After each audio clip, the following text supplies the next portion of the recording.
En Côte d'Ivoire, à l'éducation nationale et dans l'enseignement supérieur, comme on se crache dans la bouche.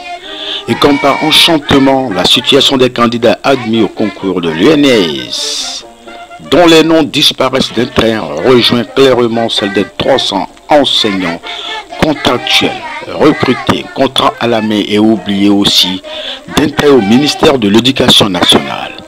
Les victimes de cette contrefaçon dans ce ministère appellent le chef de l'État, Alassane Ouattara, au secours. Le débat ivoirien a joint le collectif avec plusieurs questions. La porte-parole désignée parle à son papa, Alassane Ouattara. Elle garde espoir que l'appel de 300 enseignants contractuels non affectés sera très entendu par le chef de l'État. Bonsoir, monsieur le journaliste. Je vous remercie pour l'intérêt que vous accordez à notre situation. Vous m'avez joint encore tout à l'heure et vous voulez savoir certains détails de cette affaire d'enseignants contractuels non affectés. Et vous avez posé certaines questions. Et je veux faire mieux que ça. Je veux, au travers de vous, apporter un message à notre papa, notre président, cet homme intègre, ce travailleur infatigable, je dirais ce bâtisseur de la seconde chance après au fourboyant, le président Alassane Ouattara. Monsieur, il faut dire que ce que nous avons crié sur tous les toits et que nous n'avons jamais été entendus, c'est le même problème que vivent ces candidats heureux au concours de l'ENS qui ont vu leur nom être retiré de la liste définitive des admis. Avant tout propos, avant de poursuivre, je veux dire, je vais me présenter. Je suis Madame Kouadio Nadège, chargée de l'information. Habituellement, c'est Madame Kofi qui envoie ce genre de message pour interpeller. Mais aujourd'hui, je sors du silence également. Parce que trop, c'est trop. Ce que les étudiants de l'ENS vivent, monsieur le journaliste, c'est ce que nous avons vécu, qu'ils sont en train de vivre aujourd'hui. Monsieur le journaliste, comment comprenez-vous qu'un recrutement de contractuels a été fait sur la base de concours? Nous avons composé. Et avant de composer, il y a eu des critères bien clairs sur lesquels je ne veux même pas revenir. Parce que finalement, c'est devenu une monotonie. Et il faut dire que c'est, comme on appelle, suite à un recrutement que nous avons été retenus. Mais c'était un concours. Nous avons composé dans 3 épreuves. Je me demande aujourd'hui si le président Ouattara est au courant. En même temps, je me réponds à moi-même. Non, notre papa, le président du modèle du millénium, ce président, comme j'aime l'appeler, depuis 2010, je me souviens de ce rang dans lequel j'étais et je criais à dos solutions au collège moderne qui était le centre où je votais. Dans ce rang, j'ai dit, si nous voulons que la Côte d'Ivoire ait une seconde chance de se développer, le seul candidat, c'est le président, le docteur Alassane Ouattara. Et c'est ainsi que nous l'avons voté. En tout cas, moi, je l'ai voté. Et si c'était à refaire, je le referais avec plaisir. Parce que il nous a promis des choses et il les a faites. Il les a faites. Il y en a encore. Et nous croyons que s'il a du temps, il le fera. Il a dit qu'il va aider notre pays à se développer. Et nous savons que la route précède le développement. Notre président a fait beaucoup de routes. Tellement il y a eu des routes Que parfois, dans le jargon ivoirien, on s'amuse pour dire on ne mange pas. Bon, on ne mange pas route. Mais entre nous, on sait que la route précède réellement le développement. Et que lorsqu'il y a des routes, on peut facilement faire des affaires. La mobilité est facile. Et quand c'est facile, le développement aussi vient facilement. Donc, bravo à vous, Monsieur le Président. N'écoutez pas les critiques, vous faites un travail super. Papa, mais il y a des failles. Il y a des failles sur lesquelles votre attention n'est pas forcément attirée. Papa, ce que les gens de l'ENS vivent, où ils sont admis à un concours et leurs noms sont retirés de la liste définitive des admis, papa, c'est la même chose que nous avons vécu. Et nous sommes encore dedans et nous souffrons. Pour le concours des enseignants contractuels, il a été dit que il fallait l'ouvrir à un bon nombre de jeunes diplômés. Et c'est ce qui a été fait. Nous avons composé. Autant nous dire que les concours ne se corrigent pas en Côte d'Ivoire.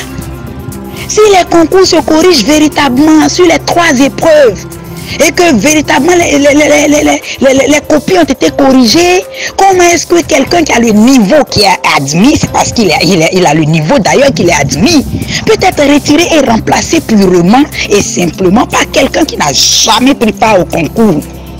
Je ne dis pas n'importe quoi, j'en connais. Oui, j'en connais.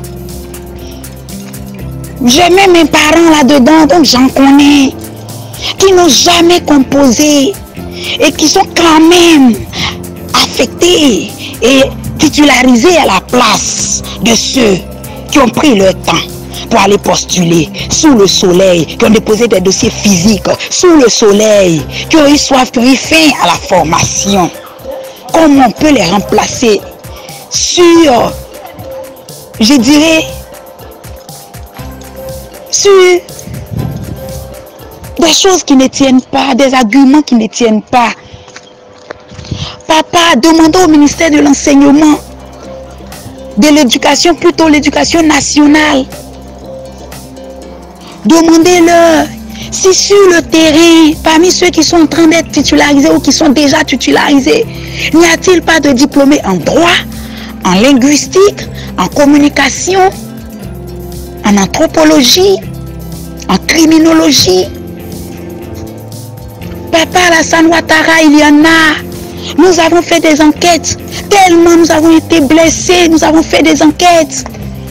Et durant la formation, nous avons tellement sympathisé entre nous que nous avons des amis qui se sont prêtés à notre jeu juste pour nous aider. Ils ont pris ces gros risques.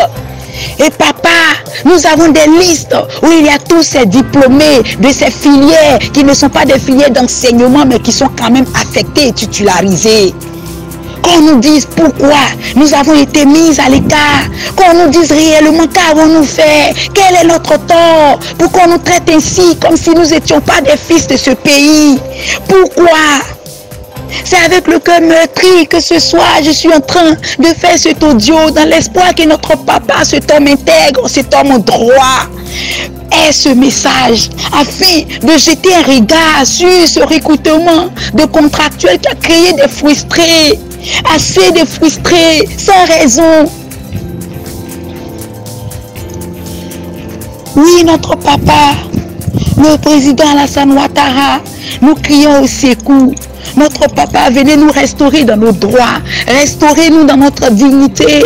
Pour aller en formation, nous avons demandé à nos différents inspecteurs si on pouvait démissionner dans les lycées et collèges où nous étions, pour certains au privé et pour d'autres même servants en tant qu'enseignants vacataires dans les lycées et collèges publics. Nous avons demandé, ils nous ont dit oui, vous pouvez démissionner, vous êtes des futurs fonctionnaires. Papa, aujourd'hui, ils nous ont laissés à la rue, ils nous ont laissés dehors, nous avons perdu notre dignité. Chaque rentrée scolaire est une souffrance, est une peine. Chaque rentrée scolaire est un ressassement de notre douleur. Papa, nous crions à vous, nous sommes des fils de ce pays, nous sommes vos électeurs. Papa, demandez au ministère de l'Éducation nationale de vous éclairer sur cette affaire. Ce n'est pas normal ce qu'ils nous ont fait. Nous avons des noms, nous avons des listes, nous avons des numéros, nous avons des lycées où ces personnes sont affectées. Des gens qui n'ont jamais pris part au concours, des gens qui n'ont même pas pris part au concours, papa. Il y a certains qui ont pris part au concours, qui avaient échoué, qu'on a aussi pris pour nous remplacer, mais il y en a d'autres qui n'ont jamais présenté le concours. Et c'est ce qui est en train d'arriver à l'ENS. Ce que nous avons crié, nous avons déploré, nous avons crié haut et fort sur tous les toits et personne n'a voulu nous entendre. C'est la même chose qui est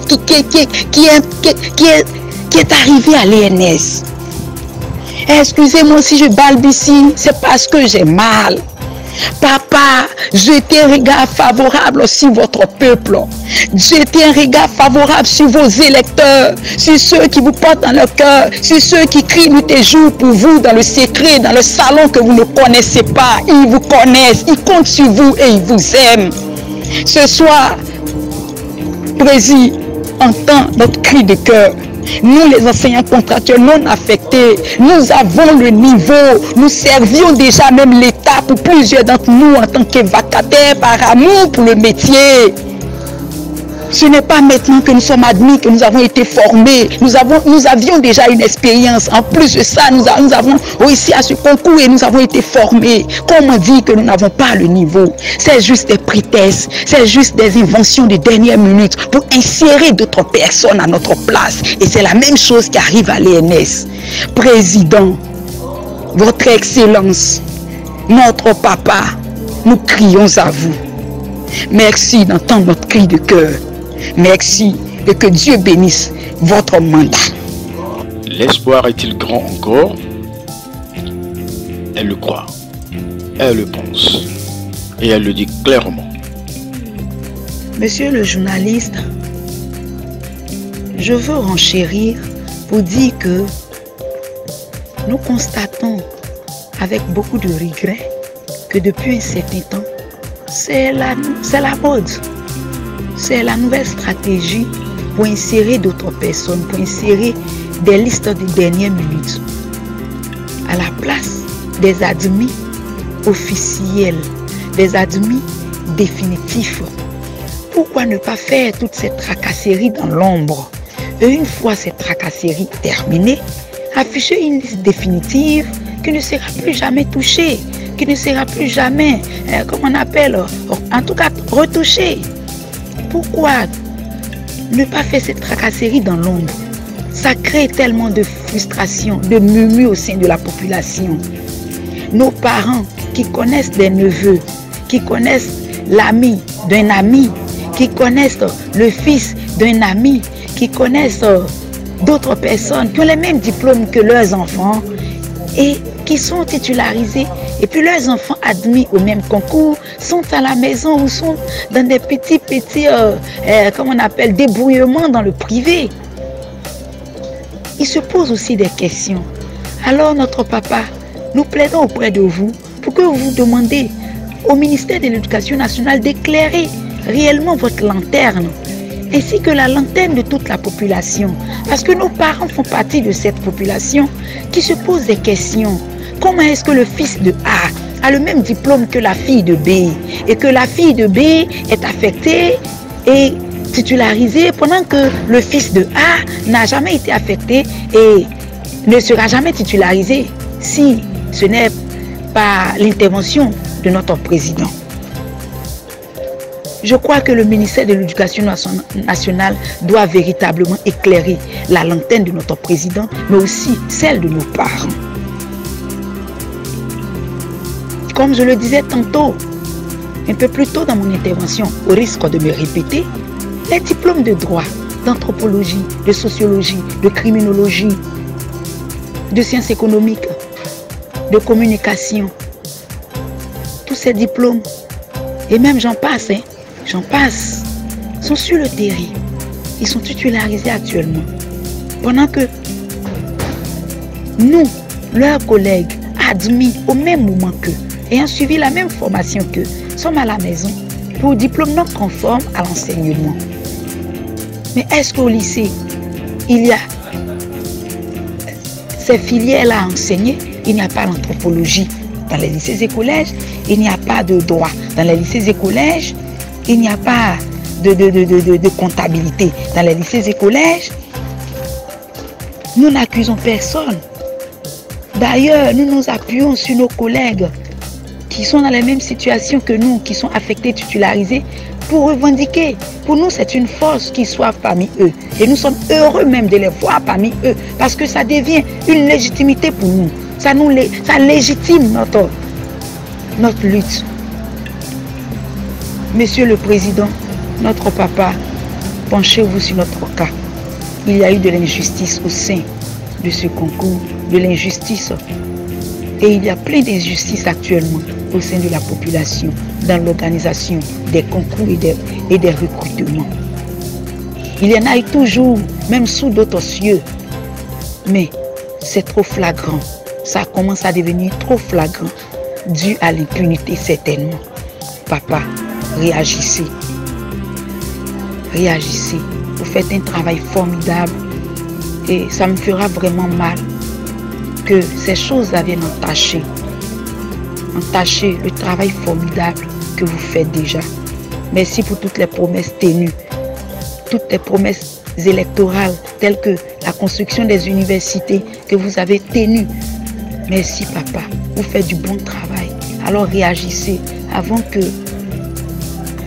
quelques personnes ne salissent ce beau travail et ce grand travail que vous faites. Merci papa.